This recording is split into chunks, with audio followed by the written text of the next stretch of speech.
Ano ang affective fallacy? Konsepto ito ni na Wimsatt at Beardsley. Kunyari, nanood kayo ng pelikula ng kaibigan mo.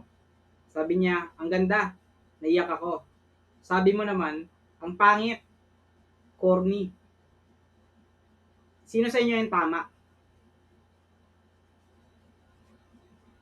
Sa pagtatasal ng pelikula ng likhang sining, hindi pwede yung reaksyon ng manunood o mambabasa ang maging basahan kung maganda ito.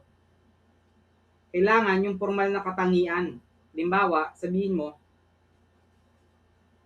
ginamit ng direktor ang madilim na lighting para mag-convey ng kalungkutan.